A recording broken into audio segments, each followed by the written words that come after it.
Do you prime your walls before wallpaper or do you not?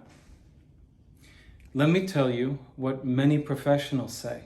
Now, you know we always prime our walls on this channel. I don't need the callbacks.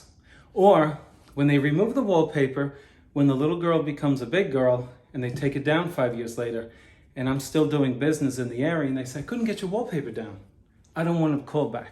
So if you're the do-it-yourselfer and you want to know if you absolutely have to prime your walls, here's a little test.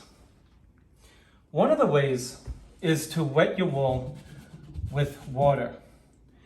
If the water seeps into the wall, you're very porous. You have to prime your walls because when you remove it, I guarantee you're going to take this paint off with it. This is builder grade paint. It's very susceptible to flakiness and it's a weakly constituted paint.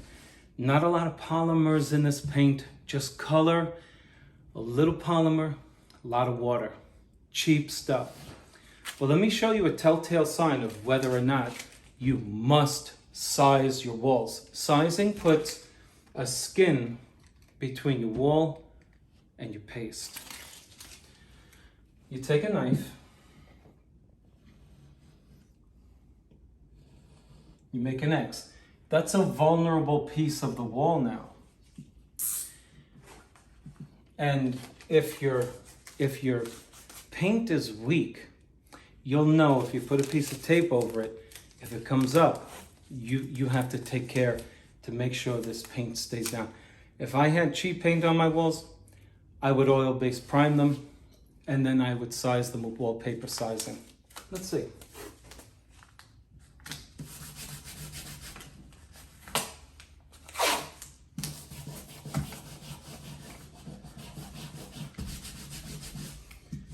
And I would do this test in 3 different parts: high, middle, and low. Okay? We want to see, we're simulating wallpaper on the wall. We're simulating pulling off the wallpaper when we take this tape off. And you'll know the results when you see what this tape does to the paint.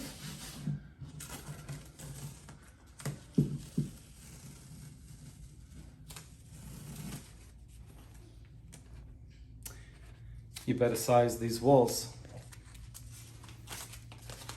Okay? We're lucky that's all it did. So we know we have to size them. So at my channel, we always size. But you're the do-it-yourselfer. If you wanted to get away without sizing, that's what you're looking at if you don't size. Let's not cut the paint, because we purposely made the paint a little more vulnerable by doing that. But let's see how it does on its own. I'm simulating smoothing my wallpaper, right? I'm really getting the tape onto this surface, into the nooks and crannies.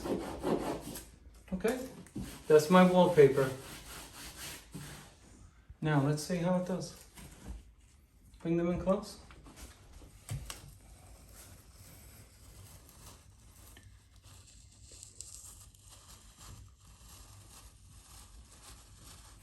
That's without cutting the paint. Remember, I said I would do it in 3 places.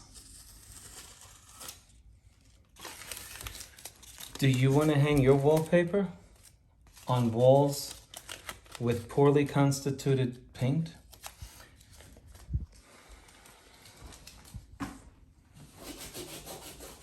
It's a problem. And let's just take a look at today's industry standards. Nothing about wallpaper. Look at the standards. We're in a $500,000 house. I think that's a little above average of the average American home, right? Not too expensive, 500 grand. The fellow paid 350 grand for it, it's now worth 500.